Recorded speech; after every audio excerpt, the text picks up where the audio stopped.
In today's video, I'm going to show you on how you can make an image spin or rotate in CapCut PC. So if you want to rotate your image, it's really simple. You can just click on this rotate icon right here and you will be able to do so. But with this one, you won't be able to spin it on your video. So let's say that I have this picture right here and I want to spin it on my CapCut. To do this, we are going to use keyframes. So you can find that under video basic position and size, and then we have the position and size keyframe.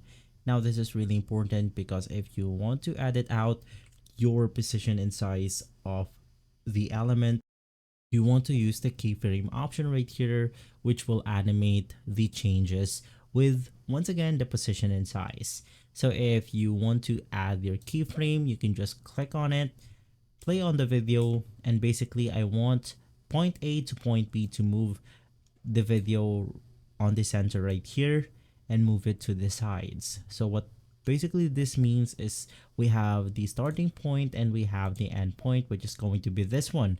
I'm also going to add another keyframe, so I'm going to play out the video once more. I'll add another animation which will take the second keyframe, which is going to be right here, to my last keyframe, which will take the image right here. And so if we play out the video, it will look something like this, up and down, depending on your keyframe. Now, if you apply the same logic to the rotation, we have our first keyframe, which is going to be this image right here. I'm going to play out the video and then I'm going to rotate my image right here, play it out once more, rotate it once again. And if you keep adding your keyframe, you will be able to make it rotate very fast or very slow. So in my case, I'm going to add a slow rotation, and then we have added a fast rotation.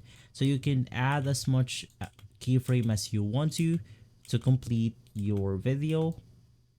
And so if we play out right here, you can see that we have the medium spin, and then right here we have the fast spin, and then we have the slow spin because we added a lot of keyframes. And so if this video has been helpful, leave a like, subscribe, and follow Guide to Everything for more videos like this. Thanks for watching.